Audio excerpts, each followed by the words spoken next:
Bapak Ibu yang terkasih, syukur kepada Allah bahwa kita boleh berkumpul bersama dan berbicara atau merenungkan tentang ketika doa nampaknya tidak terjawab. Terus ngapain gue? Saya tanya dahulu, di antara Bapak Ibu, ada tidak? Angkat tangan, bukan angkat handphone. Ya Allah, malah. Angkat tangan. Siapa yang dalam hidupnya pernah bahwa doanya tidak dikabulkan oleh Tuhan sesuai dengan yang dikehendaki? Siapa? Angkat tangan. Jangan ngomong semua, angkat tangan. Kalau ngomong semua, angkat kaki dari sini. Siapa? Syukur pada Allah, 100%. Setuju? Setuju. Tapi Anda tetap berdoa atau tidak?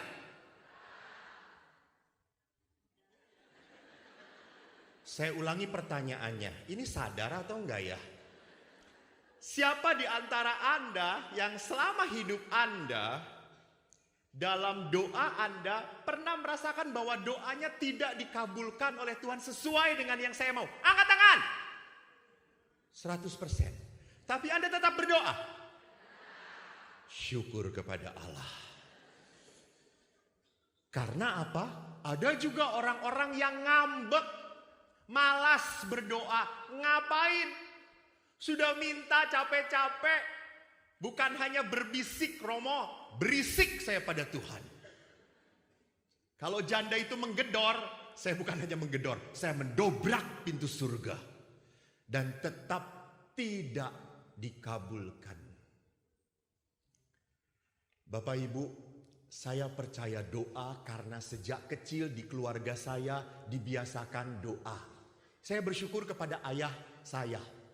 Kebetulan ayah saya adalah orang yang gagah. Anaknya lebih gagah. Yang tidak setuju silakan keluar, pintu terbuka. Ayah saya tentara angkatan udara. Dan ayah mempunyai 4 anak. Eko anak pertama, jenenge Eko, Jowo. Ayah saya dari Klaten, ibu saya dari Muntilan. Dua-duanya memang orang Jawa Tengah, tapi saya lahir di Bandung karena bapak ibu punya kerja di Bandung. Ayah saya di Angkatan Udara, Husein.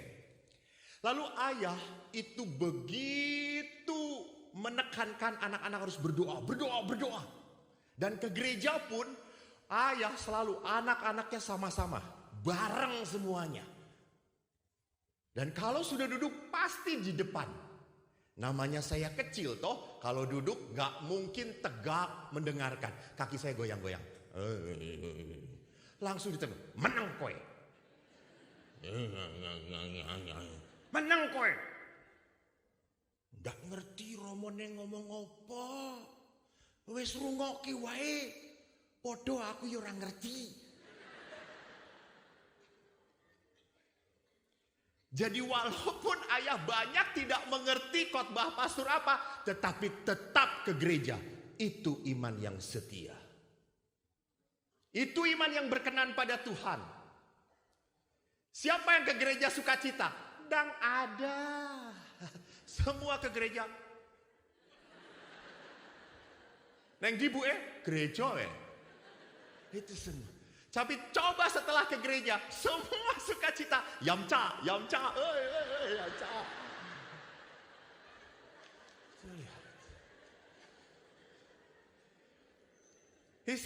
Saya pun sama sejak kecil ayah kalau udah jam 8:30, ayah itu selalu membiasakan kami doa rosario. Bapak Ibu tahu. Jadi ayah selalu doa rosario. Itu 4 anak itu tidak ada doa, tidak ada ya. Rosario.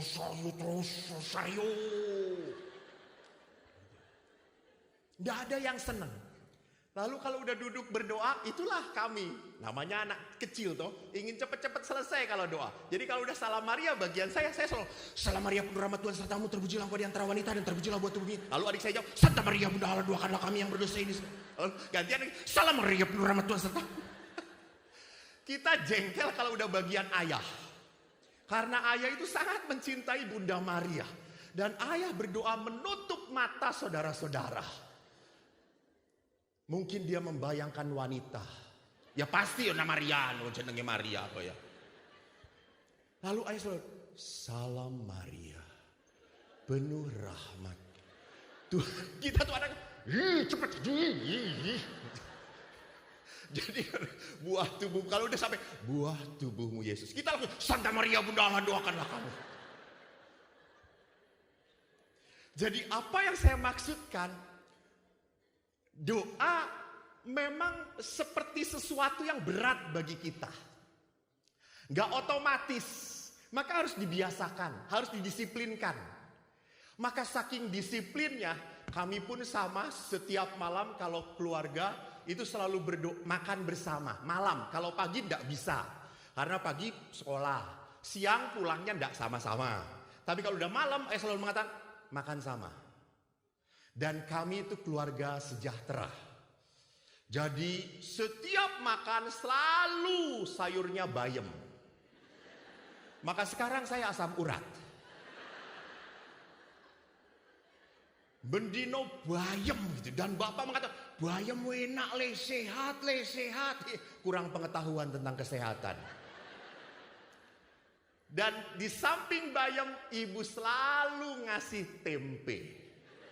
Setia tempe menemani kami. Maka kalau makan kita sudah tempe gitu.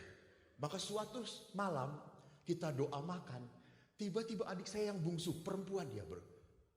Wah, lihat seperti biasa, konsisten, sayur ibu.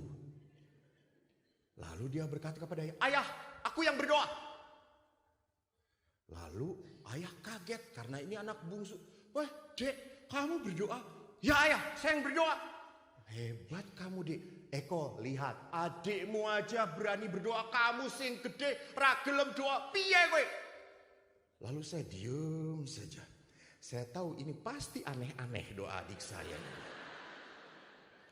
Karena yang paling bandel adik saya. Lalu tiba-tiba setelah itu dia bicara, ayah, ibu, kakak, mari kita berdoa. Bersama Pak Roh Kudus, amin. Tuhan, tempel lagi. Saya sudah ngampet mau tertawa, lalu saya lihat ayah.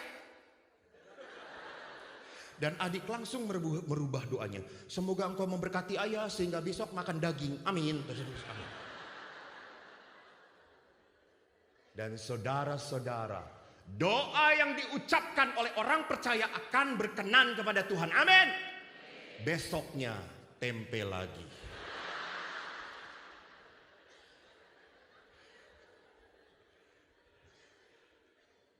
Jadi bapak ibu yang terkasih, rupanya doa itu tidak simpel. Tidak mudah.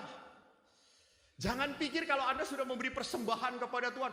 Wah, ini lelang hari ini untuk gereja, untuk komunitas kasih. KI. Engkau gusti ngei. Gede mbek apa ya? Mbek aku gitu ya. Mbek aku. Tidak otomatis. Saya tidak percaya. Berikan kepada Tuhan dan Tuhan akan memberikan berkat lebih melimpah pada Anda. Haleluya. Saya tidak bisa menjamin. Jangan katakan amin. Karena nanti Anda minta pertanggungjawaban pada saya. Jadi apa yang saya mau perlihatkan di sini? Bagaimana doa itu nampaknya tidak terjawab. Dan tidak sesuai dengan Injil yang tertulis dalam Injil Matius. Di dalam Injil Matius berkata, mintalah maka akan, carilah maka akan, ketuklah maka akan, pintu akan dibuka. Karena setiap orang yang meminta menerima, setiap orang yang mencari mendapat, setiap orang yang mengetuk, pintu dibuka. Adakah seorang daripadamu yang memberi batu kepada anaknya jika ia meminta roti? Atau memberi ular jika ia meminta ikan?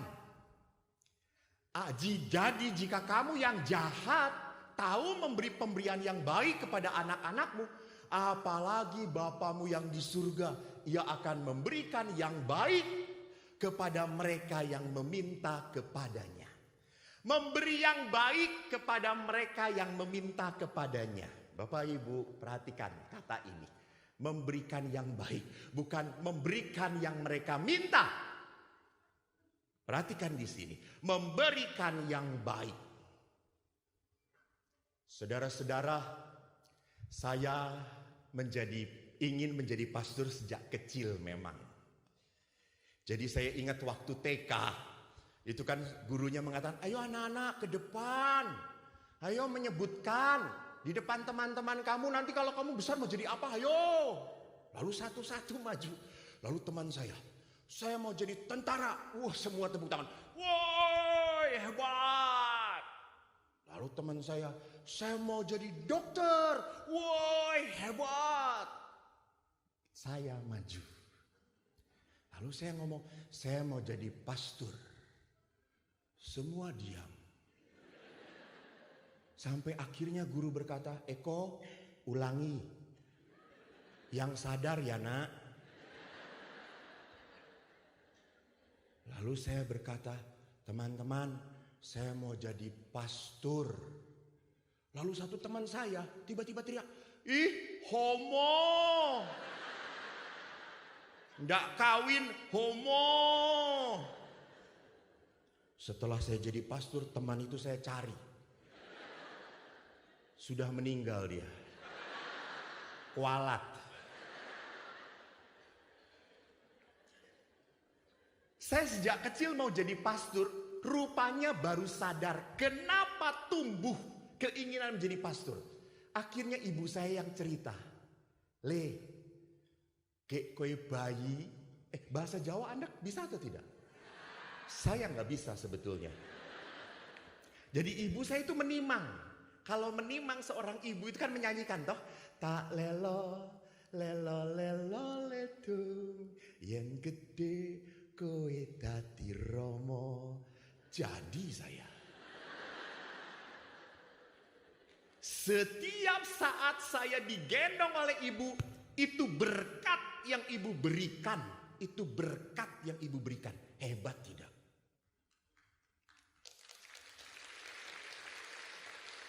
Jadi ibu-ibu sekarang menyedihkan. Karena ibu-ibu sekarang sudah jarang menggendong bayinya. Siapa? Susternya. Dan susternya memberi berkat apa? Nyonya repot nih, anak ini selalu nangis nyonya. Menyebalkan nyonya, ini berkatnya, lihat. Jadi kalau anak makin besar makin menyebalkan, diberkatinya salah. Yang kedua, kesaksian bahwa doa orang tua itu sangat mujarab adalah kesaksian mama dari Uskup Bandung. Anda kenal Uskup Bandung?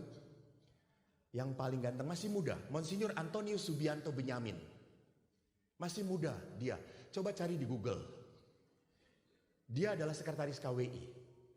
Dia itu teman saya sejak kecil. Cuma kita beda nasib. Dia berkenan di mata Vatikan sehingga jadi uskup. Saya berkenan di mata Tuhan. Sehingga saya ada di depan Anda untuk menobatkan Anda. Dan kalau Anda tidak bertobat, ya saya yang bertobat kalau begitu. Ibu Monsinyur ini rupanya memberi kesaksian bahwa memang sejak kecil dia ingin punya anak menjadi uskup. Dia doakan anaknya supaya menjadi uskup. Sampai pernah Uskup Bandung yang masih hidup, dia datengin. Monsinyur, saya itu tiap hari berdoa. Lalu Monsinyur, doanya apa bu? Begini ya Monsinyur, sekarang kan jadi pastor ya. Saya tuh selalu berdoa supaya anak saya jadi uskup, Monsinyur. Lalu uskup langsung diem begini. Gak menjawab lagi. Lalu si ibu ini pergi.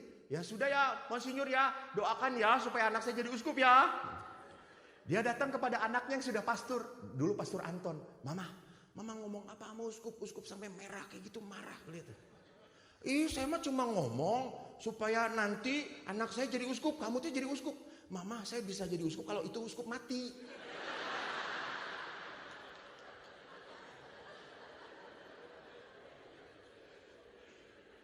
Oh gitu? Iya.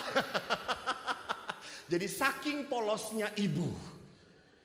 Tapi apa yang mau saya katakan? Ibu itu seperti apapun walaupun disakiti, tapi tetap memberikan doa untuk anak-anaknya.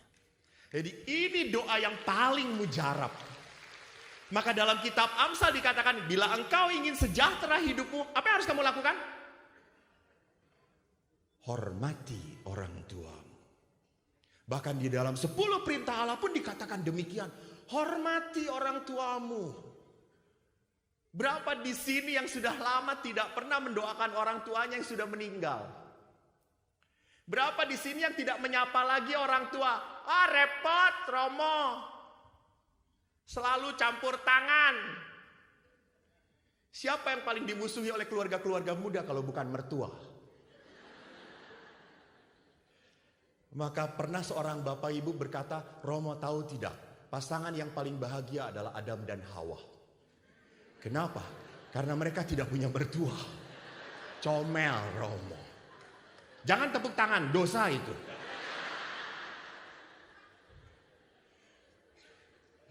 Maka Bapak Ibu, mari kita sekarang perhatikan, doa adalah kepercayaan kepada Allah bahwa Ia akan memberikan yang baik kepada kita.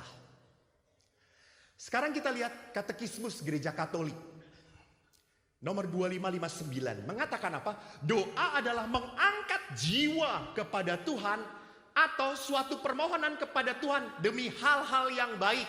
Jadi sama toh. Jadi tadi di dalam Injil Matius, aku akan memberikan hal yang baik. Dalam Katekismus pun sama, bahwa kita berdoa untuk hal-hal yang baik, betul. Gak mungkin orang berdoa, Tuhan, semoga nanti pulang di sini saya celaka, Tuhan. Masuk rumah sakit sehingga orang-orang ngunjungin saya. Sakit orang itu. Jadi orang selalu berdoa untuk hal yang baik, betul.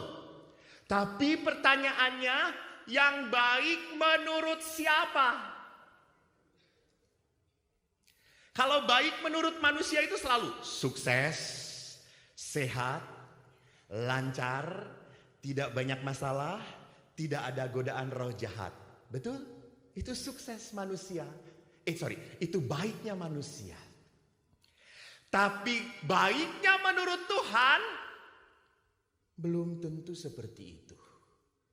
Tolong Bapak Ibu ingat, Tuhan ada bukan untuk menyenangkan manusia. Ingat itu.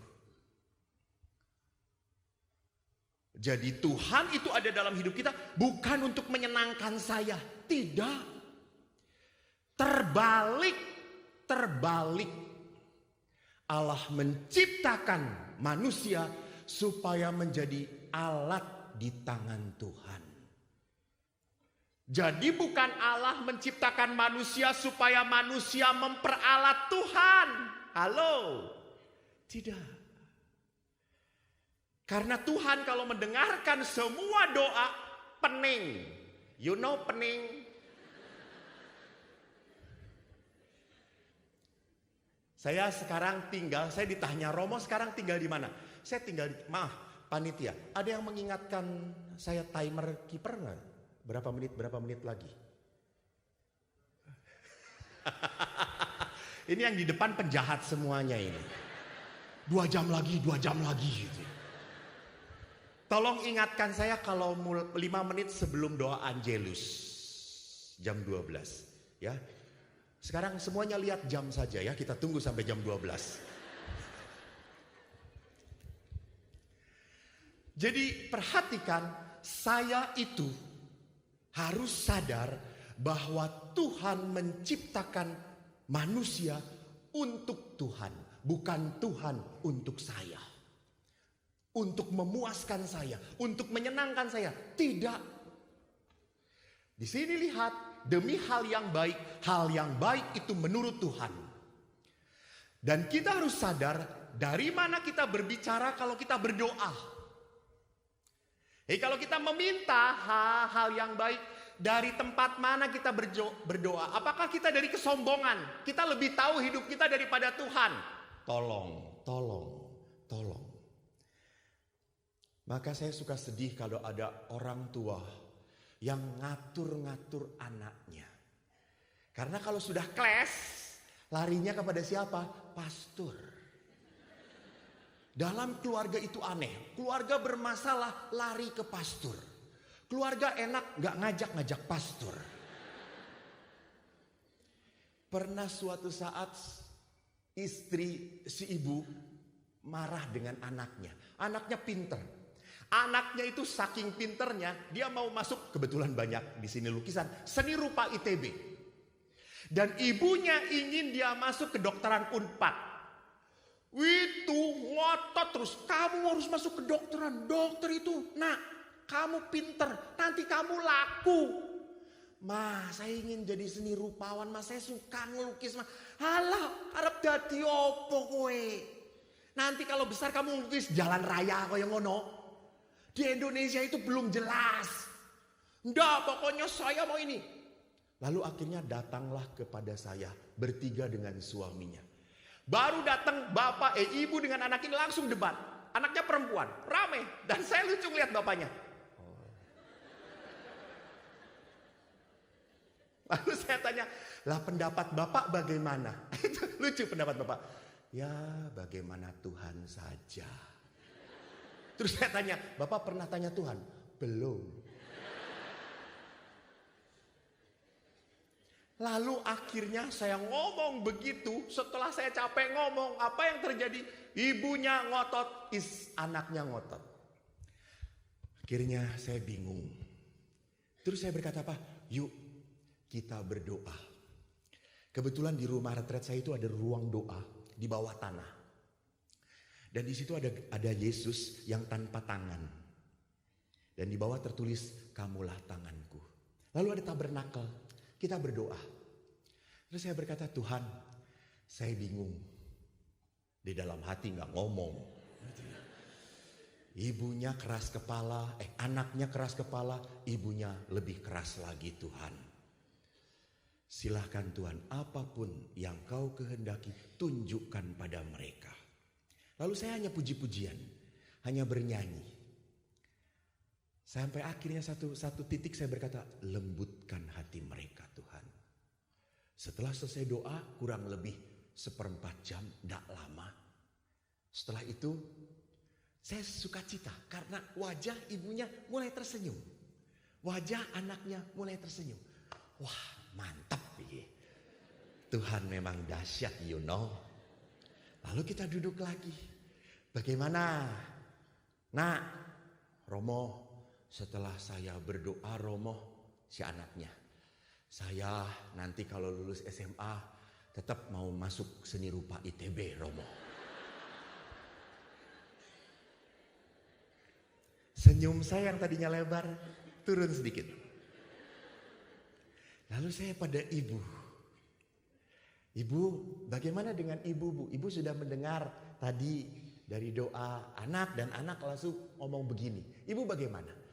Romo, setelah saya berdoa dan merenungkan diri saya, merenungkan anak saya mengikuti kehendak Tuhan. Saya ingin anak saya jadi dokter, Romo.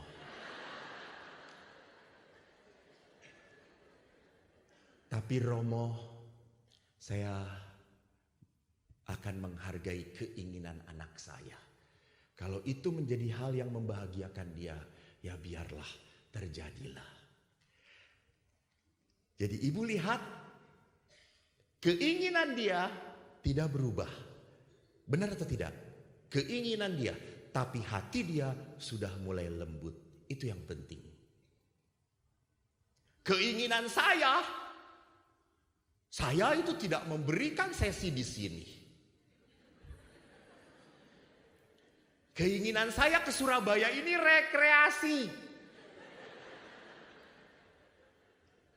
Saya ke Surabaya dari tanggal 12 sampai 15 ini memberi 4 sesi. Apa ndak mencret aku ini? Semua berpikir saya ini hebat. Aku ki sopo, wong ireng ing mijen. Peteng neh gitu ya. Saya tidak bisa apa-apa. Dan orang setelah ini banyak yang ngajak saya, Romo makan. Enak aja saya datang, bukan untuk sukacita di sini tahu. Saya jujur saja ke Surabaya penuh duka cita. Tapi akhirnya kalau Tuhan, kalau engkau mau saya mewartakan untuk orang Surabaya, ya sudah terjadilah. You know, lihat wajah saya. Keinginan saya rekreasi, hati saya hadir untuk mencintai Anda.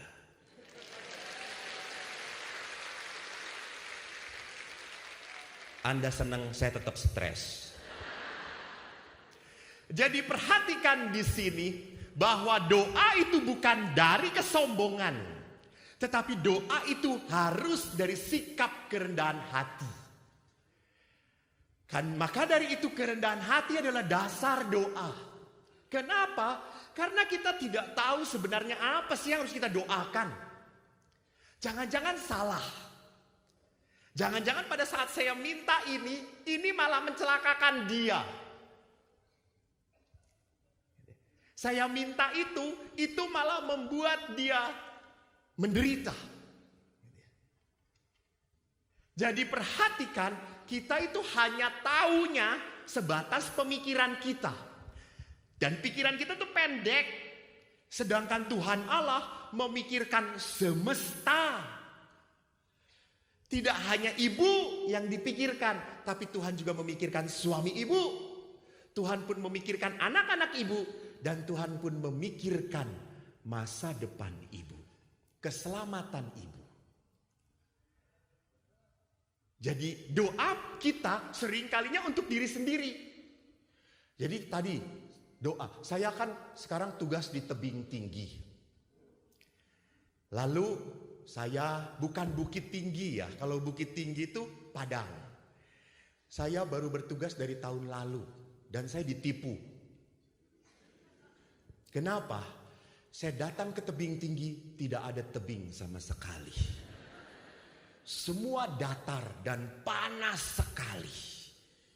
Saya biasa tinggal di rumah retret di pegunungan dekat Lembang, sejuk sekali. Dan saya suka olahraga. Jadi di tebing tinggi tidak ada olahraga lagi. Karena duduk saja sudah keringetan. Lalu waktu saya di paroki, kami punya stasi 52 stasi. Kami harus naik motor ke beberapa tempat karena jalannya harus melalui hutan-hutan sawit. Sawit atau karet. Jadi suatu saat saya itu datang ke stasi. Jadi ada stasi yang kerjanya menyadap karet. Ada yang panen sawit dan juga ada yang sawah. Saya ke sawah, datang. Waktu itu sawahnya masih hijau, airnya menggenang. Lalu saya misa, di altar ada doa permohonan. Saya doakan, Tuhan dengarkanlah doa umat di tempat ini. Mereka memohon hujan, berikan air, supaya padi-padinya tumbuh baik. Kabulkanlah doa kami Tuhan. Amin, semua teriak amin. Setelah misa pertama, saya harus pergi kurang lebih 30 km ke stasi yang lain. Di sana sawahnya sudah menguning. Kurang lebih seminggu lagi mau dipanen. Saya masuk ke gereja, di stasi, di altarnya sudah ada doa. Saya doakan, Tuhan semoga tidak ada hujan. Supaya padi kami tidak rubuh dan panen kami gagal. Bapak Ibu, apa yang terjadi malamnya Tuhan datang pada saya dan minta Panadol.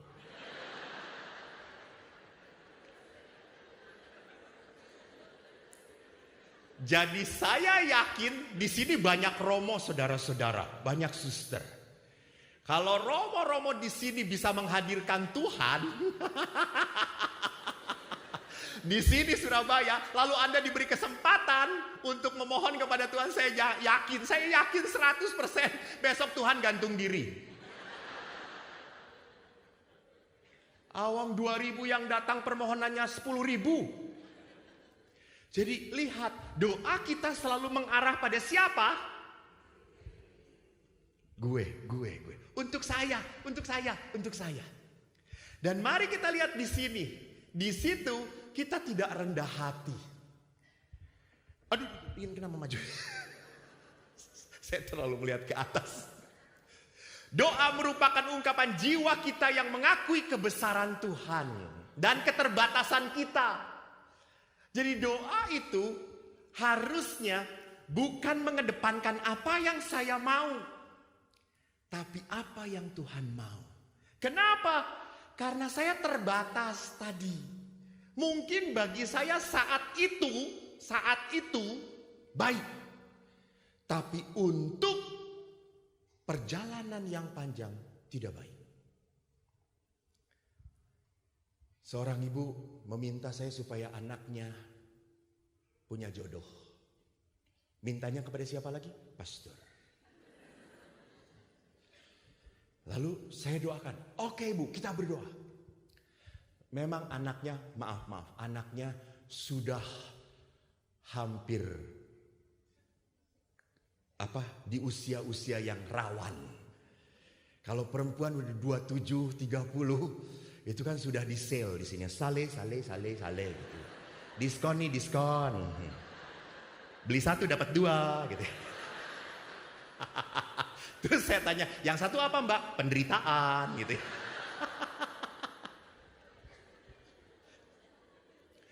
Lalu akhirnya dia datang kepada saya setelah saya doakan. Dia datang, hai syukur kepada Allah, akhirnya doa. Dan mamanya senang. Doanya dikabulkan. Lalu datang, pastor, kami, mama pak saya udah datang ya. Ya kita udah lama gitu. Saya akhirnya mau nikah pastor. Oi good, praise God. Terus saya tanya, gimana suami kamu? Dia cerita. Lalu kan saya namanya pastor harus menyelidiki. Menyelidiki yang harus diselidiki. Dan tidak perlu tahu apa yang harus tidak perlu tahu gitu ya. Lalu saya tanya, gimana laki-laki kamu? Pernah marah enggak? Pada saat saya tanya pernah marah, dia langsung ngomong, pastor itulah laki-laki saya itu emosional pastor. Kalau marah kadang memukul saya. Hai? Kata saya, loh. Atas memukul, ya tapi enggak apa-apa pastor. Orang setelahnya dia minta maaf kok pastor, minta maaf. Cuma satu kali, ya beberapa kali ngulang pastor. Weh, sudah gak jadi, putus. Enggak pastor, enggak apa-apa. Dia menerima saya kok pastor apa adanya. Menerima saya apa adanya. Ya namanya orang mau kawin memang harus menerima apa adanya. Enggak, dia spesial pastor. Enggak, saya bisa memaafkan kok pastor. Enggak. Jangan dengan dia. Saya doakan supaya putus. Pastor, jangan pastor, nanti mama sedih pastor. Enggak, ini enggak bener, enggak beres. Enggak mau pastor, dia menerima saya kok baik pastor. Lalu saya tuh kaget, orang ini ngomong selalu menerima saya. Kan orang pacaran pasti selalu menerima toh. Lalu saya tanya, apa sih maksud non? Kok selalu ngomong menerima? Lalu akhirnya si perempuan ini ngomong, pastor maaf. Tapi jangan cerita-cerita mama ya pastor. Jadi saya tidak cerita mama, saya cerita orang lain. Dia ngomongnya jangan cerita mama, hello. Jadi saya pegang rahasia. Dan mamanya pasti tidak ada di sini.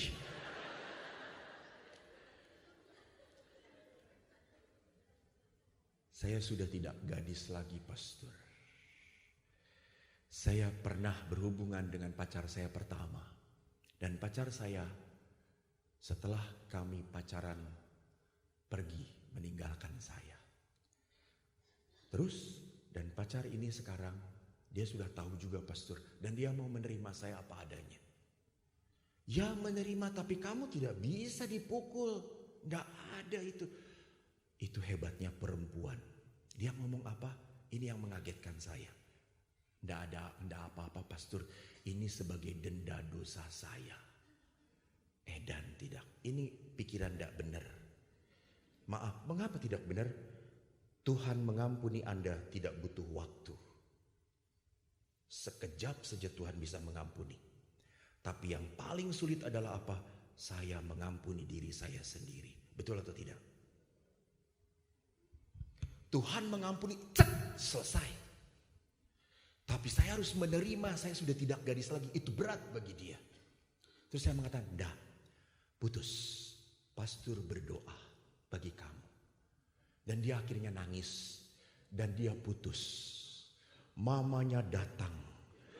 Anda tahu, karena setelah konsultasi putus. Anda tahu matanya itu hampir keluar, saudara-saudara. Saya dimarahin habis-habisan. Ini Romo macam apa? Kata saya. Ya macam gini, kata saya. Semua apa lagi, kata saya. Saya tidak mau cerita, karena tadi toh janji saya tidak akan cerita sama kamu. Kecuali kepada yang lain. Toh Anda juga tidak kenal dia. Lalu apa arti akhirnya mamanya jauh daripada saya. Tapi anak ini masih kontak kepada saya. Setahun masih belum dapat jodoh. Dia datang kepada saya, Romo sudah berdoa belum? Saya nggak dapat. Waktu itu saya masih muda. Saya berkata, jangan-jangan gua gantiin juga nih.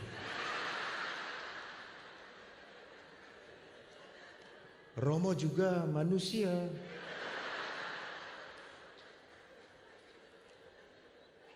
Tapi setelah melihat wanitanya, puhau isi Allah, nggak enak, puhau.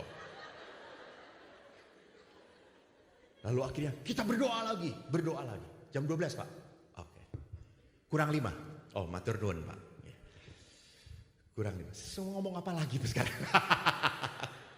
Lalu akhirnya tak lama 6 bulan kemudian dia mendapatkan pasangan yang baik sekali. Saya memberkati dia dan ibunya tersenyum pada saya. Kurang ajar gak wanita itu, lihat. Setelah melotot matanya keluar. Lihat, kalau pada saat itu ibu itu merasa bahwa doa yang paling baik adalah menikahkan dengan orang itu, apakah gak celaka anaknya? Benar atau tidak? Jadi Tuhan tahu bahwa kita terbatas pengetahuan kita. Maka bagaimana hidup doa Yesus? Sebelum bagaimana hidup doa Yesus, mari kita Angelus terlebih dahulu. Ada salah satu yang memimpin ke depan? Saya tunjuk ya. Ibu bisa Angelus? Aduh. Aduh doa Angelus. Aduh. Ibu bisa doa, siapa yang bisa Angelus?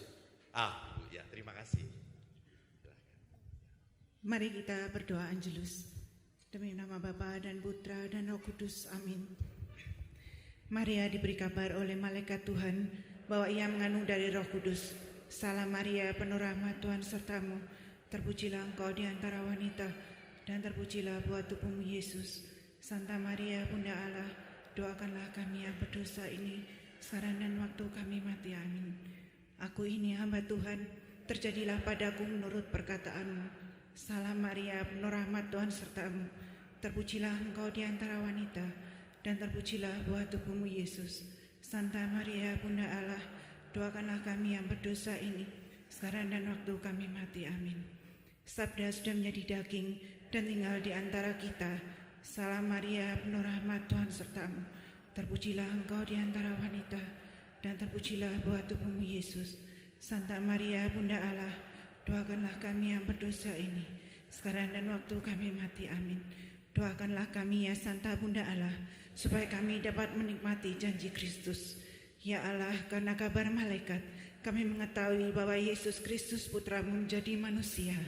Curahkanlah rahmat-Mu ke dalam hati kami, supaya karena sengsara dan salibnya, kami dibawa pada kebangkitan yang mulia, sebab Dialah Tuhan dan pengantara kami. Amin. Demi nama Bapa dan Putra dan Roh Kudus. Amin.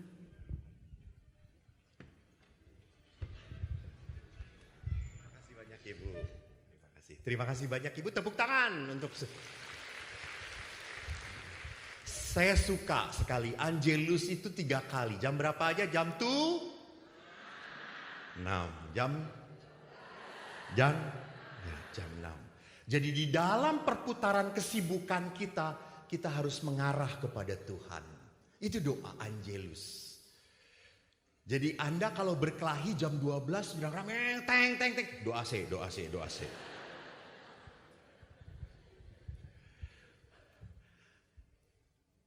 Maka karena kita tidak tahu, kita terbatas apa yang terbaik untuk hidup kita. Bagaimana kalau kita melihat dasar doa Yesus kembali kepada Injil Matius. Ia akan memberikan yang baik kepada mereka yang meminta kepadanya. Jadi Yesus berkata, dia memberi yang baik kepada yang meminta kepadanya. Maka doa, kita bukan berdoa untuk mengubah keputusan Tuhan. Kenapa? Karena Tuhan Maha Tahu. Dan dia juga Maha Sempurna. Doa menurut Santo Thomas Aquinas adalah apa? Untuk mempersiapkan sikap hati kita untuk menerima apa yang kita minta. Jadi kalau permohonan kita sesuai dengan kehendak Allah, maka yang kita minta selalu melahirkan rasa syukur. Jadi jangan sampai Tuhan berikan rezeki, tiba-tiba dikasih 1 juta, kok sakmene. Itu kurang ajar itu namanya. Pateni wae wong kaya ngene iki. Jadi doa itu supaya mempersiapkan orang supaya dia mengucap syukur. Gitu ya.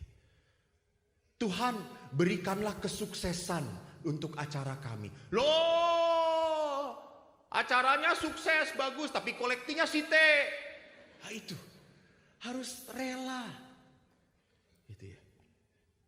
Jadi perhatikan di sini dengan doa supaya apa yang diberikan oleh Tuhan kepada kita, kita pun mensyukuri. Walaupun tidak sesuai dengan bayangan kita. Terjadi tapi tidak sesuai.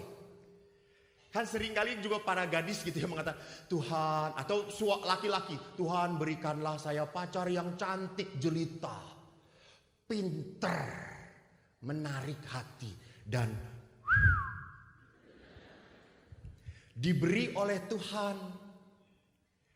Tapi petak di sini sedikit gitu ya. Lalu kita langsung adanya ini, diberinya ini, Tuhan, mbok ya jangan yang petak Tuhan gitu ya.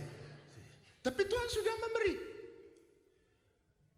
Jadi doa sekali lagi supaya hati kita sinkron sejalan dengan Tuhan.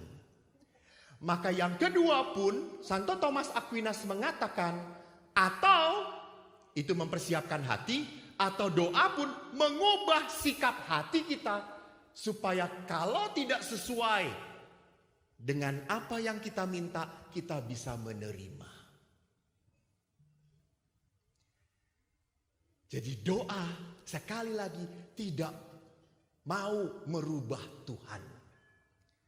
Justru Tuhan yang mengubah kita. Ini harus kita tekankan di dalam spiritualitas doa kita. Karena apa? Karena kita sekali lagi harus sadar. Anda lihat sebuah lagu judul bagus banget. Siapakah aku ini Tuhan, jadi biji matamu. Dengan apa kan ku balas Tuhan selain puji dan sembah Kau. Kita tuh jadi apa? Biji mata. Ada orang yang iseng nyulek matane? Nggak ada. Orang menjaga matanya sendiri. Kalau kita menjadi biji mata Tuhan, artinya apa? Kita dijaga, sungguh dijaga oleh Tuhan. Maka kalau kita tahu seperti itu, berarti apa? Tuhan akan menjaga kita. Disitulah mengapa doa-doa itu harus mengubah sikap hati kita. Maka Tuhan mengubah hati di dalam doa. Santo Thomas Aquinas berkata, dalam doa, akal budi dan keinginan harus bekerja sama untuk menerima dan mengalami kehadiran Tuhan. Itu doa. Tapi masalahnya dalam doa seringkali tubuhnya di gereja, pikirannya kemana-mana. Bahkan kalau lihat pastornya khotbah, pura-pura mendengarkan, padahal dia ngomong sendiri. Setelah ini kemana kita? Maunya kemana? Ke restoran itu. Ojo ning kono. Mahal. Ya ora apa-apa sih itu ya. Wes sing bayar sapa? Tubuhnya ada di gereja, pikirannya tidak ada di gereja, apalagi hatinya. Maka saya seringkali mengatakan, orang-orang Katolik itu seringkali mens sana in corpore sini. Jiwanya di restoran, tubuhnya di gereja. Itulah doa jadi tidak menyatukan. Hati-hati, Thomas Aquinas berkata, jiwa dan hati harus berada di hadirat Tuhan waktu kita berdoa. Oleh karena itu, jadi jika hati kita jauh dari Tuhan, maka kata-kata menjadi percuma. Maka orang berdoa, kalau cuma ngomong, Yesus berkata jangan bertele-tele. Kenapa? Karena dia tidak melibatkan hati. Maka doa yang begitu sederhana dari Bunda Maria adalah apa? Sebentar, ini kita Katolik atau bukan? Aku jadi bingung ini. Doa sederhana dari Bunda Maria yang selalu diucapkan itu apa sih? Jangan ngomong itu dulu. Bunda Maria tahu diri. Dia ngomong apa? Coba angkat tangan, saya beri salib dari Roma. Bapak duluan. Tepuk tangan untuk Bapak ini. Terima kasih Pak. Nanti salibnya saya kasih. Waktu kita bertemu di surga. Ndak nanti langsung. Aku orang apusi. Betul Pak. Saya senang apa? Aku ini hamba Tuhan. Aku ini hamba Tuhan. Itu yang pentingnya. Jangan ngomong terjadilah padaku dahulu. Enggak, saya menempatkan diri di depan Tuhan. Siapa? Aku ini hambamu Tuhan. Kenapa kalau itu dipotong hanya ngomong terjadilah padaku menurut perkataan. Saya juga Tuhan sebetulnya sih itu ya. Itu. Tidak, Maria tahu aku ini hamba Tuhan. Jadi dia nerima. Wong namanya hamba, kalau tuannya mau seperti apapun, nerimo ing pandum bahasa Jermannya. You know? You don't know? Apalagi gue. Jadi dia menerima dengan penuh kerendahan hati. Bukan menerima dengan kemarahan. Karena ada orang yang menerima kehendak Tuhan dengan kemarahan. Betul atau tidak? Ya sudahlah, terjadilah padaku menurut kehendakmu. Tahu gak menyakitkan Tuhan ini tuh? Gitu. Ini. Jadi Bunda Maria membuat sebuah doa yang tidak banyak kata-kata, tapi dia sungguh menempatkan dirinya di depan Tuhan. Maka di dalam Katekismus mengatakan hanya berpikir tentang Tuhan tidak cukup. Kita harus memberikan hati kepada Tuhan di dalam doa kita. Nah Bapak Ibu, seperti apa isi hati kita? Jadi kalau isi hati kita isinya cuma kurang, maka orang ini tidak akan pernah bisa bersyukur. Betul atau tidak? Ya. Kalau isi hatinya kurang ini kurang itu, maka dia selalu menuntut minta. Tetapi kalau orang yang hatinya penuh rasa syukur, ia akan mudah memberikan. Saya jamin, orang-orang yang bisa pelayanan adalah orang-orang yang punya rasa syukur.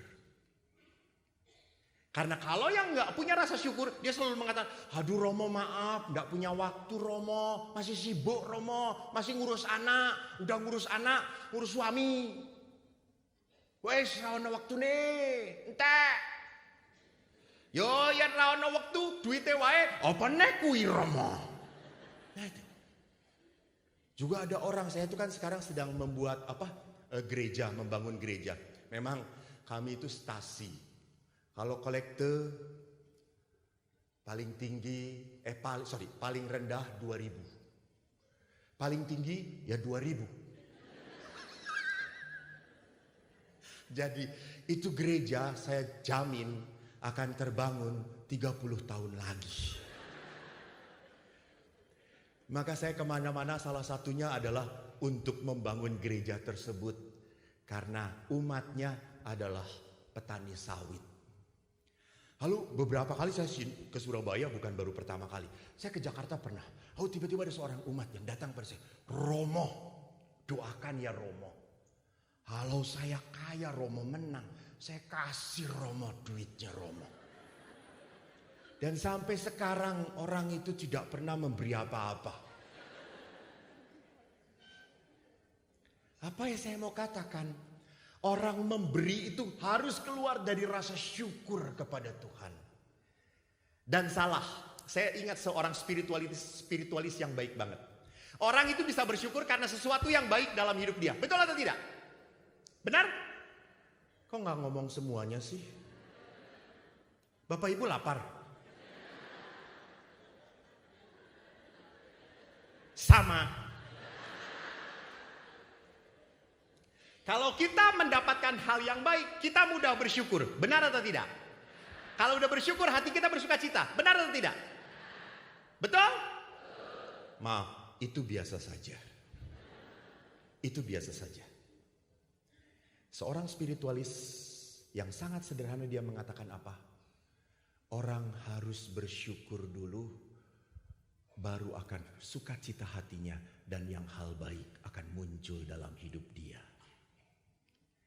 Karena kalau dibalik saya bersyukur karena hal yang baik, nunggu hal yang baiknya lama. Betul atau tidak? Jadi kita harus menyiapkan hati kita dulu. Bersyukur dahulu, baru hati kita bersuka cita. Dan barulah hal yang baik akan muncul di dalam hidup kita. Maka Bapak Ibu yang terkasih, sebagai rasa syukur kepada Tuhan, kita bersama-sama akan berbagi sebelum saya meneruskan. Berbagi berkat dengan kolekte yang akan kita berikan. Kenapa wajah Anda menjadi pahit? Karena saya ingat sekali, kalau dengan anak muda, saya kan di rumah retret dengan anak muda. Lalu saya tanya, "Nah, apa yang paling menyenangkan di dalam perayaan Ekaristi? Bagian mana?" Lalu anak-anak berkata, "Berkat penutup." Kenapa? Misa selesai. Lalu pada orang tua saya tanya, "Bu, bagian perayaan Ekaristi mana yang membuat jengkel?" Kolekte. Bapak Ibu, kalau melakukan hal yang menyenangkan dengan senang hati, itu biasa saja. Tapi kalau melakukan dengan senang hati hal yang paling berat dalam hidup Anda, itulah anak-anak Tuhan. Saya tadi sampai sini ya. Baik. Saya teringat karena kita sedang berbicara tentang apa isi hati kita. Karena isi hati kita ini akan menentukan doa-doa kita kepada Tuhan.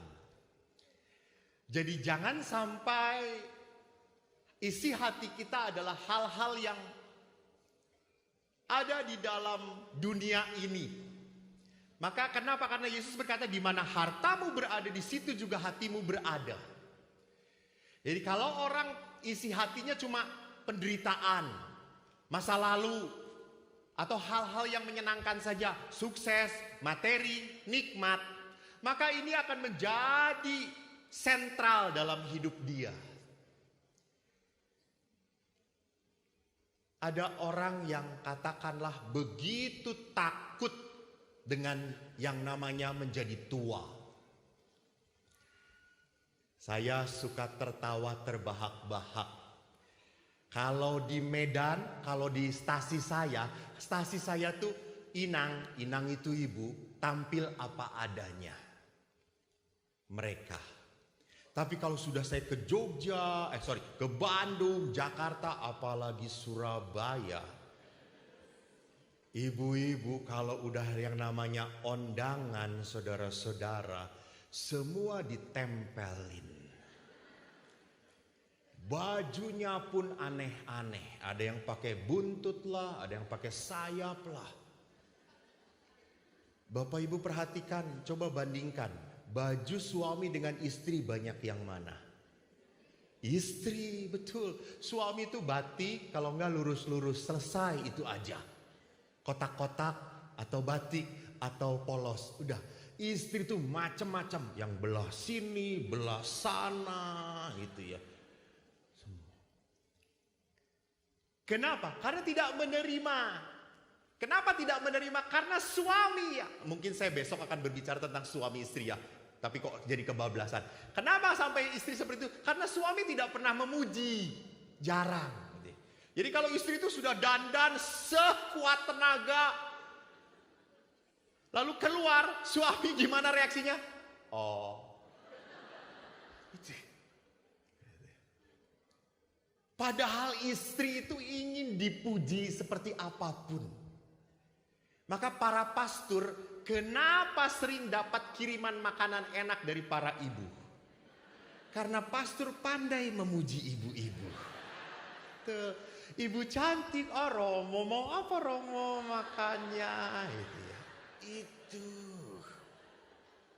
Jadi suami yang kerja keras, pastor yang menikmati berkat.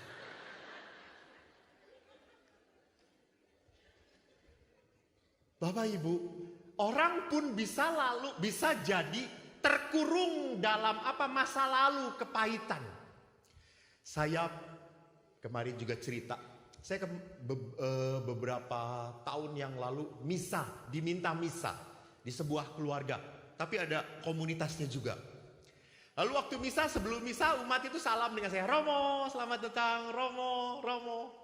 Saya lihat ada seorang ibu pakai topi. Lalu ibu itu saya lihat wajahnya datar dan kelihatan penuh kemarahan. Dia tuh ketemu saya, Ibu selamat sore. Ibu ini romonya? Iya tahu. Ya sudah kata saya nggak terlalu pedulikan. Karena kalau saya pedulikan nanti jangan-jangan mempengaruhi saya. Lalu pas misa, walaupun tidak dipedulikan, ibu itu duduk di nomor 2 bangku di depan. Ya jadi diperhatikan oleh saya. Dan sepanjang misa itu.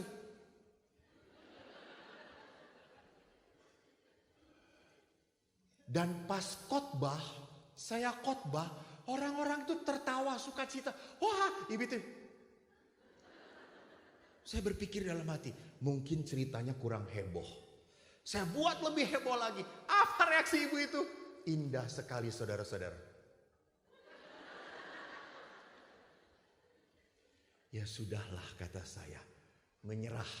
Mungkin ada sesuatu. Lalu pada saat misa itu diteruskan setelah khotbah, persembahan. Lalu dalam persembahan saya itu mengangkat hosti dahulu, baru anggur. Pada saat saya mengangkat hosti, saya mengucapkan doa sekreta, doa rahasia. Saya ucapkan, tiba-tiba di dalam hati saya terselip, Tuhan pancarkan berkat-Mu bagi ibu ini. Saya tiba-tiba mengatakan kayak gitu, Tuhan pancarkan berkat-Mu bagi ibu ini. Selesai saya. Lalu pada saat saya konsekrasi, saya mengangkat, inilah tubuhku yang dikurbankan bagimu. Saya mengangkat, saya lihat ibu itu terseduh-seduh menangis. Sampai terisak-isak. Demikian juga waktu darah saya angkat, ibu ini makin terseduh. Lalu selesai, misa selesai, ibu itu mendatangi saya. Dengan wajah yang masih datar. Romo, boleh saya bicara? Dan Pastor Eko kan adalah orang yang penuh sukacita. Silakan ibu.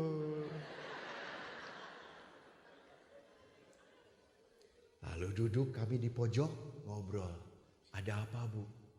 Romo, sesungguhnya sudah beberapa tahun ini saya marah pada Tuhan. Romo tahu saya pakai topi? Ya kelihatan bu. Tapi Romo tidak tahu isinya kan? Karena ibu tidak membuka bu. Saya gundul Romo. Karena saya kena kanker. Saya sudah kemo. Saya kena kanker payudara. Yang kiri sudah diangkat, sudah menyebar kemana-mana. Saya marah. Saya mengatakan, Tuhan, apa salah saya sehingga saya dapat kanker ini? Saya pelayanan, saya misa, saya memberikan persembahan. Apa yang kurang? Tuhan mau apa lagi? Saya tidak terima kalau diberi penderitaan yang seperti ini. Lalu Bu, tapi Romo tadi waktu Romo misa, tiba-tiba Romo berkata waktu mengangkat piala dan roti, terimalah. Dan pada saat itu tiba-tiba saya berkata dalam hati, Tuhan, saya terima penyakit ini. Saya terima sakit ini Tuhan. Maka saya menangis Romo. Saya menangis bukan saya bersedih Romo. Saya kok tiba-tiba bersuka cita bahwa saya boleh menderita dengan Tuhan Romo. Oh, syukur pada Allah Ibu. Hebat. Lalu setelah selesai kesaksian, saya beri salam, ibu itu tetap wajahnya, makasih Romo. Ingat, untuk mengubah hati orang tidak mudah. Tetapi 2 tahun kemudian saya ketemu ibu itu, sudah ada rambut dan ibu itu penuh senyum. Romo, Tuhan menyembuhkan saya. Ibu sudah sembuh dari kanker? Belum. Lah katanya menyembuhkan. Betul Romo, kanker masih ada di saya. Tetapi saya sudah menerima, sudah berkawan dengan kanker itu. Kanker kalau mau ada di tubuh saya, silahkan saya terima. Di saat itu, hati manusia penuh dengan sukacita. Jadi kuncinya apa? Menerima. Di saat Anda berontak, Anda makin apa? Menderita. Jadi perhatikan isi hati kita apa? Kalau isi hati kita penuh dengan ketidakpuasan, maka kita kalau berdoa selalu akan menuntut minta pada Tuhan. Menggedor terus. Lupa untuk berterima kasih. Karena apa? Selalu merasa masih kurang. Semuanya tidak sesuai dengan apa yang saya harapkan. Dan lihat Bapak itu, karena isi hati inilah, maka ada doa yang salah. Bukan menurut saya. Penulis kitab suci yang bernama Yakobus mengatakan begini. Kamu berdoa tetapi kamu tidak menerima apa-apa. Kenapa? Karena salah kamu berdoa. Sebab yang kamu minta itu hendak kamu habiskan untuk memuaskan hawa nafsumu. Jadi kita salah berdoa kalau mendasarkan doa kita dari hati yang penuh dengan kekurangan. Jadi kalau hati ini penuh kekurangan, maka apa yang akan terjadi? Kita hanya mendesak, mendobrak, meminta Allah terus-menerus. Ini doa yang dikatakan salah. Saya hidup jadi saya itu sebelum tahbisan, saya bertugas di rumah retret Bapak Ibu. Tidak lama-lama, 25 tahun. Romo Sabto itu tahu saya semenjak saya di rumah retret. Dan 25 tahun saya diam di rumah retret, baru tahun kemarin saya pindah ke paroki. Jadi baru sekali saya tinggal di paroki. 25 tahun saya di rumah retret dan saya tinggal di biara. Di biara itu 10 pastor di Pratista. Dan dari 10 pastor itu tidak ada yang cocok dengan saya.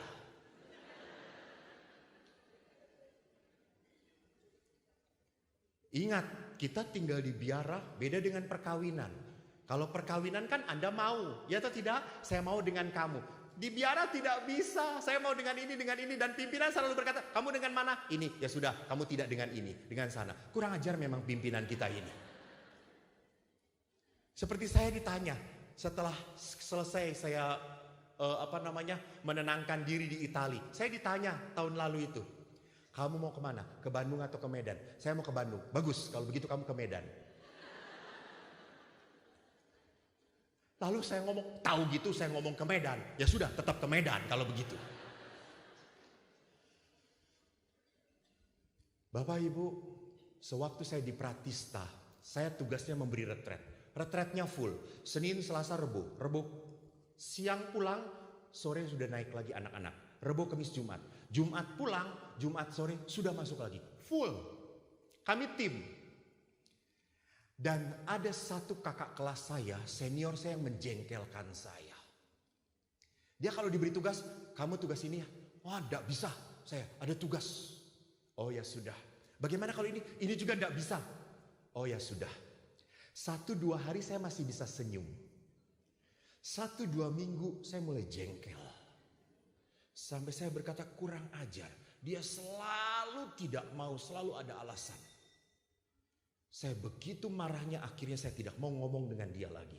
Ben, saya nggak mau. Dan yang menjengkelkannya, biasanya orang yang menjengkelkan kita tidak pernah merasa menjengkelkan. Betul atau tidak? Itu lihat banyak yang terluka di sini toh.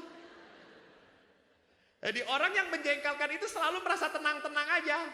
You have problem and I have no problem. Itu ngeselin nggak? Dari setiap pagi itu saya kalau ketemu, pagi-pagi kan di ruang makan. Saya buka pintu, lalu dia kata, halo Eka, selamat pagi. Saya nggak mau ngomong.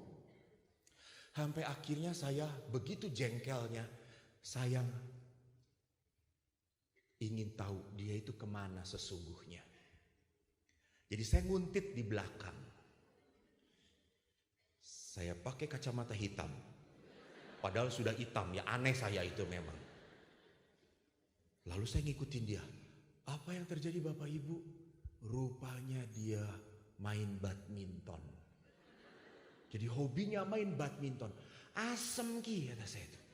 Jadi selama ini punya tugas sudah ada janji badminton. Kita capek-capek memberi retret pelayanan. Dia main badminton. Padahal uang saku kita sama. Edanra. Maka begitu jengkelnya dan saya tahu dia main badminton, saya datang ke pemimpin. Pastor, saya marah. Apakah membunuh ini berdosa di dalam gereja kita? Emang kenapa? Mau saya bunuh itu teman saya. Sudah kok terima. Ini adalah salib dari Tuhan. Terima kasih Romo. Pret kata saya itu. Walaupun Romo ada pemberontakan. Mungkin karena Romo banyak memberontaknya. Ya para Romo.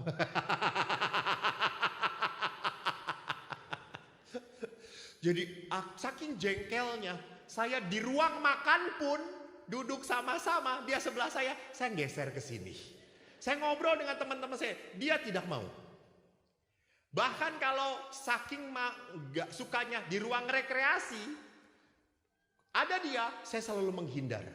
Ya sudah, gak mau rekreasi. Makan kadang-kadang, ada dia, saya makan dengan anak-anak di rumah retret. Gak mau. Dan yang menyebalkannya, setiap malam kita berdoa kompletorium bersama. Dan kami kalau berdoa melingkar. Dan dia percis di depan saya. Apa ndak gendeng kata saya itu. Doa dia semangat. Ya Tuhan. Dan doa komplit selalu ditutup dengan doa Bapa kami. Itu doa yang paling menyebalkan. Karena doa Bapa kami berbunyi apa? Ampunilah kesalahan kami seperti saya pun tidak mau mengampuni dia. Terus aku yang doa terserah aku. Dan Bapak Ibu jengkel itu apa yang terjadi? Makin hari makin menumpuk. Jengkel. Makin hari makin mau keluar dari biara itu. Terus saya berpikir, ya Tuhan, saya sejak kecil ingin jadi pastor. Kenapa? Karena masalah seperti ini saya mau jadi keluar. Saya lupa saya ini pastor. selalu menasehati umat, doa, doa, doa. Oh ya wes tak doa. Saya bukan hanya doa karena saya imam ekaristi novena. Dan doa saya adalah Tuhan, ubah orang itu. Ubah. Kalau perlu pindah. Dalam ekaristi. Jadi kalau nggak ada dia, saya ucapkan doanya, Tuhan, semoga Engkau melembutkan hati seseorang. Tapi kalau ada dia, saya tidak mengucapkan, saya dalam hati. Saya hanya melihat kepada dia, ubah, pindah. Dan saudaraku, pada hari ke-9, apa yang terjadi? Saudaraku ini tidak berubah. Seperti biasa pagi-pagi dia melihat saya dan berkata, "Halo Eko." Tiba-tiba Eko menjawab, "Hai Pastor, gimana kabarnya?" Kenapa Eko jadi kayak gini? Lalu akhirnya saya duduk di samping dia. Saya deketi dia lalu tanya, "Gimana Romo badminton kemarin?" Rame kok, rame sekali kok. Padahal saya tidak mau ngomong tentang badminton. Dan akhirnya setelah dia ngobrol, saya mau cari buat kopi. Saya lihat dia belum buat kopi. Saya ngomong, "Romo belum buat kopi ya?" "Belum, saya buatkan 3 in 1 toh." "Ya kok, makasih ya kok." Terus saya ngomong, "Tuhan kok jadi kayak gini ya?"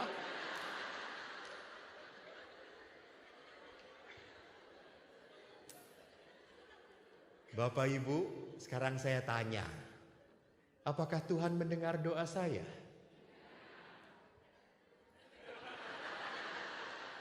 Aku ki cerita wes kenceng-kenceng ra ngerti-ngerti. Iki umat pinter. Atau saking pinternya. Nah, ada seorang ibu yang melihat kepada saya tanya,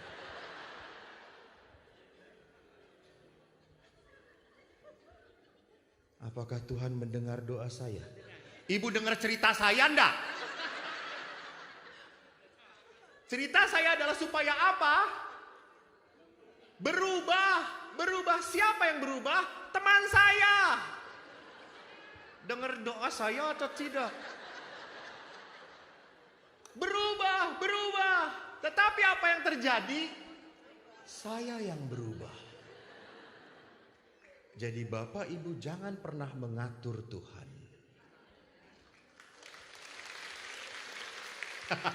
Itu kurang ajar sih Ibu itu.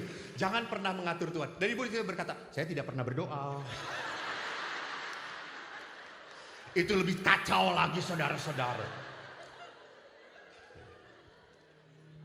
Jadi Tuhan itu punya cara yang tidak bisa kita perhatikan. Dan akhirnya setelah saya berdamai dengan dia, tiba-tiba hati saya jadi senang dengan dia.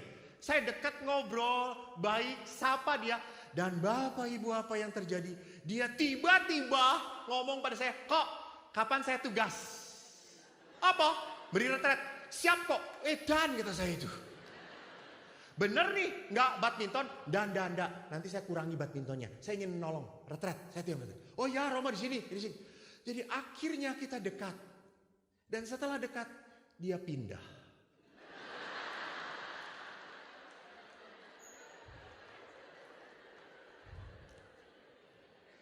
Jadi Bapak Ibu tolong ingat, tolong belajar dari doa saya. Tolong belajar dari doa saya. Jangan pernah mendoakan supaya suami atau istri Anda berubah. Halo. Jangan pernah. Tapi ubahlah diri Anda, dia akan berubah. Amin, lakukan. Oh, coba, amin. Setelah sampai rumah, koyo ngene. Gitu. Apa iki? Lakukan. Kita ingat. Saya tadi dengar ibu ini, amin. Amin itu punya tanggung jawab loh. Jangan amin. Amin itu punya tanggung jawab. Saya harus melakukan. Jadi di sini seringkali doa yang salah. Saya ingat saya berkhotbah, saya berkata Tuhan itu baik. Setelah saya khotbah, seorang ibu menghampiri saya di sakristi. Romo, khotbah Romo tidak benar. Edan kata saya ini. Biasakan wanita tidak pernah bisa menahan diri toh. Banyak hamba Allah tetapi mulutnya. Terus saya berkata, yang gak benar di mana? Romo tadi mengatakan bahwa Tuhan itu baik. Saya tidak percaya. Saya bertahun-tahun berdoa supaya suami saya ke gereja, Romo. Dan sampai sekarang tidak pernah didengarkan. Suami saya tidak pernah ke gereja. Lalu saya dibentak oleh perempuan seperti itu. Saya juga bisa bentak. Akhirnya saya kencengin suara saya. Ibu salah berdoa. Kata saya itu. Ibu ini langsung mengkeret. Oh ya Romo saya berdoa. Betul kata saya. Lalu saya harus berdoa bagaimana? Tulis kata saya. Oh ibu itu langsung ngeluarin kertas dan nulis itu saudara saya. Saya harus nulis apa Romo? Tulis. Tuhan terima kasih. Engkau beri suami yang begitu penuh perhatian. Dia mengasihi saya dan anak-anak. Dia bertanggung jawab. Saya bersyukur telah engkau persatukan dia dengan aku. Amin. Sudah Bu? Sudah. Sih gitu. Udah Romo ya. Sampai kapan saya doakan ini? Sampai mati. Saya pergi langsung. 2 bulan kemudian ibu itu datang. Bukan karena suaminya mati. Iki apa lagi ini perempuan ini? Di sini terlalu banyak suara-suara yang mengacaukan ya. 2 bulan dengerin. 2 bulan kemudian ibu ini sukacita. Pastor terima kasih. Pastor sudah mengajari doa saya. Saya sukacita pastor. Loh ibu emang kenapa bu? Pastor benar pastor. Setelah saya 2 bulan berdoa. Suami saya tetap tidak ke gereja pastor. Tapi saya akhirnya ngelihat memang suami saya itu kelemahan memang dia tidak pernah ke gereja. Tetapi suami saya memang baik hatinya. Dia sangat mencintai saya dan anak-anak. Pastor saya baru sadar setiap pagi yang menyiapkan segala-galanya, membereskan segala-galanya adalah suami saya pastor. Jadi lihat pada saat Anda meminta satu doa itu terus Anda menutup mata dari berkat-berkat yang lain. Betul atau tidak? Jadi Anda seringkali meminta supaya suami berubah untuk satu hal. Tapi betapa banyak hal yang baik yang tidak Anda buka mata Anda. Kita selalu memusingkan dengan satu hal pada begitu banyak hal yang bisa kita syukuri. Contoh saja, kalau satu pastor di Surabaya ini keluar, umat heboh. Betul atau tidak? Betul atau tidak? Pasti umat itu ngomong, betul atau tidak? Baru hari ini keluarnya sudah setahun yang lalu beritanya. Betul atau tidak? Meributkan satu pastor yang keluar. Padahal ada 100 pastor yang setia. Itu. Kenapa kita selalu meminta hal-hal yang kecil saja. Padahal begitu banyak hal yang besar yang patut kita syukuri. Hati-hati dengan doa yang salah. Maka Bapak dari Ibu, Tuhan itu jauh daripada orang fasik dalam kitab Amsal. Tetapi doa orang benar didengarkan Tuhan. Maka bagaimana supaya doa kita didengarkan Tuhan. Supaya jangan sampai seperti yang di depan. Harus jadi orang benar dulu. Karena Tuhan tidak akan mendengarkan doa orang fasik. Harus jadi orang benar. Saya tidak akan mengatakan bagaimana orang benar itu, tidak. Saya hanya mengajak Anda untuk merenungkan 3 kutipan kitab suci ini. Surat pertama Yohanes mengatakan Allah itu adalah. Tolong, ini selalu menjadi kunci saya.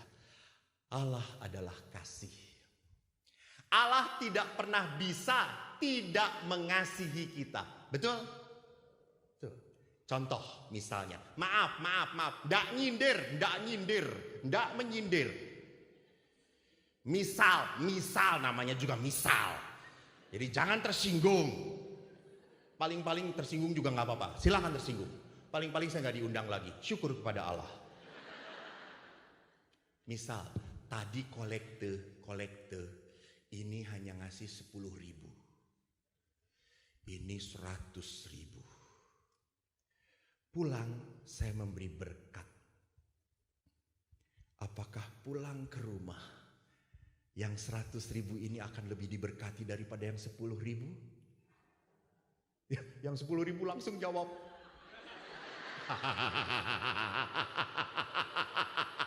Manusia yang tidak tahu diri, saudara-saudara. Betul. Tidak. Kenapa? Tuhan adalah kasih. Apakah Anda tertidur di gereja? Tidak mendengarkan khotbah pastor atau pas misa ngelamun. Apakah berkat penutup itu tidak akan tercurah pada Anda? Tercurah. Kenapa? Karena Allah adalah kasih. Tetapi pertanyaannya, betul berkat yang sama diberikan. Betul. Tetapi efek bagi kehidupan orang itu berbeda. Mengerti maksud saya? Yang 100.000 ini sukacita yang memberikan. 10.000 ngopong 10.000 cukup. Bayangke 10.000 kali sakmene yo akeh to yo. Akeh cukup sakmene gitu. Dan yang 100.000 ini penuh sukacita. Ini untuk pekerjaan kemuliaan Tuhan. Saya kasih. Mereka pulang dengan penuh sukacita. Dan yang di sini pulang saudara-saudara juga dengan sukacita. Jadi apa yang terjadi? Berkat sama diberikan, tetapi efek dari berkat itu tergantung dari hati orang itu. Maka jangan pernah lupa, selalulah di saat Anda mengalami apapun, ingat Allah adalah kasih. Yang kedua, saya ingatkan dalam kitab Yeremia, rancangan Tuhan itu apa? Damai sejahtera. Tangan Tuhan sedang, teruskan.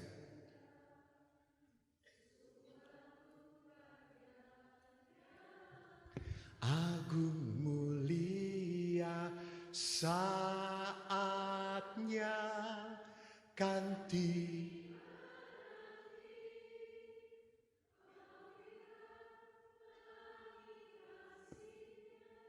Di sini ada beberapa orang yang tidak bernyanyi. Mereka bukan tidak tahu, mereka menghayati. Menghayati ketidaktahuan mereka. Bapak Ibu, tangan Tuhan sedang merendah. Anda tahu merendah itu menyambung benang atau kain? Benang, betul. Kalau seorang ibu merendah, dia sudah tahu nggak nantinya mau jadi apa? Sudah tahu. Tuhan itu tahu. Merendah, Tuhan sudah tahu ke depan kita itu mau seperti apa. Tetapi rancangan kita kadang-kadang tidak sesuai dengan rancangan Tuhan karena kitanya ngawur. Kitanya nggak mau diatur oleh Tuhan. Saya bersyukur kepada Allah setelah melihat rancangan Tuhan ini. Saya sejak kecil syukur kepada Allah tidak bisa matematika. Nilai matematika telu. Satu untuk Allah Bapa, satu untuk Allah Putra, satu untuk Allah Roh Kudus. Saya persembahkan. Sejak kecil beriman saudara-saudara. Ibu saya jelek aja ditepuk tanganin. Senang ya Bu ya. Atau kita punya teman Bu. Kenapa? Karena Tuhan tahu kok arep dadi romo. Ngopo matematika pinter? Ra perlu. Nggak perlu. Saya nggak bisa matematika. Betul. Tetapi saya doa senang sejak kecil. Jadi Tuhan itu merendah sudah tahu. Yos rapopo. Cah iki bodoh rapopo. Memang sejak kecil saya juga kadang-kadang kesel, jengkel, terluka. Nanti besok saya akan berbicara tentang pengalaman luka di dalam keluarga. Banyak sekali lukanya. Saya itu orang yang sering ditempeleng oleh ayah saya. Jadi udah bodoh, sering ditempeleng makin bodoh. Jatuh semuanya pak, pak, mentuneh gitu ya. Sampai ayah itu selalu mengatakan, Eko ini dari 4 anak ayah paling bodoh Yoko. Nggih Pak E. Dan kalau belajar itu selalu kata bodoh ndak hilang. Bodoh, bodoh, bodoh. Saya diam saja. Dan ibu saya selalu hebat. Di saat saya dibodoh-bodohkan, setelah ayah marah begitu, ibu selalu manggil saya, sini kok sini. Nggak apa-apa kok. Eko bodoh tapi tetap anak ibu. Harus ada yang bodoh supaya ada yang pinter.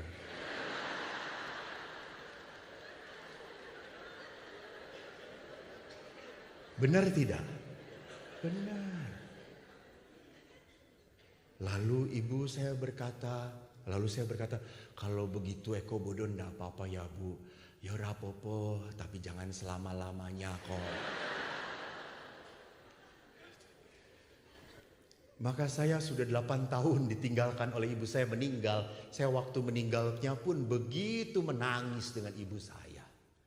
Kenapa? Karena ibu adalah orang yang menopang panggilan saya. Ibu mengatakan tak lelo-lelo ledung dadi romo. Ibu saya tahu kamu bodoh ndak apa-apa le. Dan ayah saya selalu bodoh ngisini. Dan saya selalu berkata, biarin Eko nanti kalau sudah jadi pastor, khusus untuk orang-orang bodoh saja, kata saya itu. Dan Tuhan mendengarkan doa saya. Toh. Jadi yang mengundang saya adalah bodoh.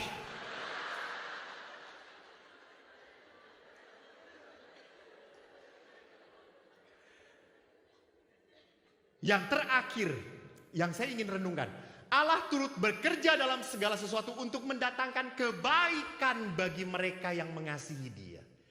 Jadi Allah itu mendatangkan apapun dalam hidup saya untuk kebaikan.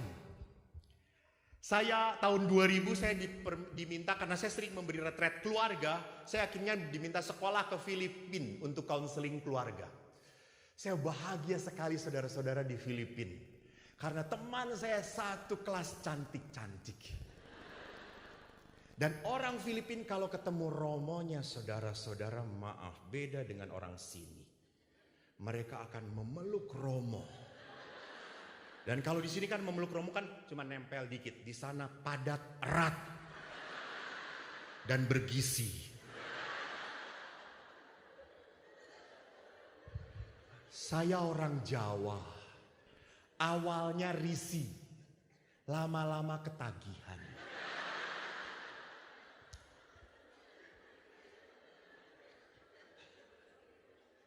Lalu akhirnya saya selalu kalau ketemu teman semangat. Hi, how are you? Hi father. Terus saya selalu berkata, wow, now you are beautiful.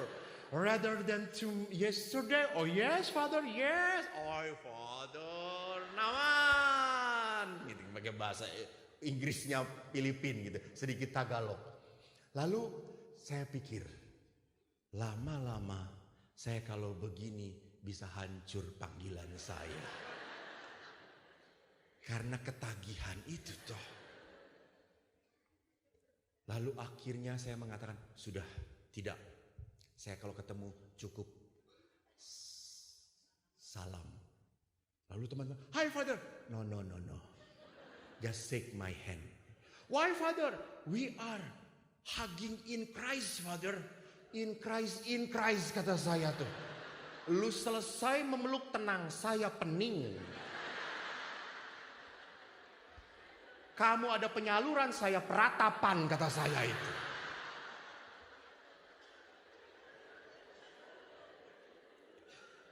Dan saya baru 1,5 tahun, saya senang sekali di sana. Tahu pimpinan saya mulai kacau. Saya ditelepon, kamu pulang. Oh alah, tidak tahu sedang senang kata saya itu. Dan akhirnya saya pulang. 2 bulan kemudian saya pulang. Lihat, ini untuk keselamatan panggilan saya. Jadi saya harus tahu membatasi diri. Untuk apa Tuhan memberikan sesuatu untuk kebaikan saya. Nah, kamu itu dipanggil untuk menjadi imam. Dipelihara. Maka kalau ada umat-umat itu lihat imamnya ngawur, jangan diomongin, tolong.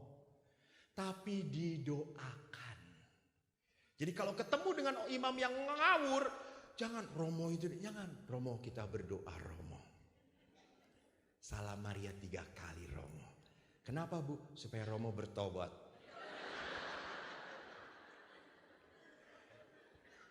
Maka Santa Teresia berkata bahwa pentingnya di dalam doa adalah ucapan syukur dan cinta. Karena syukur adalah ekspresi iman dan harapan. Iman mengakui Tuhan adalah segala-galanya. Dan harapan, kenapa? Karena saya tahu saya minta kepada, apa ya disebutnya?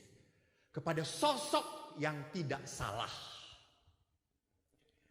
Jadi doa itu merupakan ungkapan iman karena saya tahu Allah adalah segala-galanya.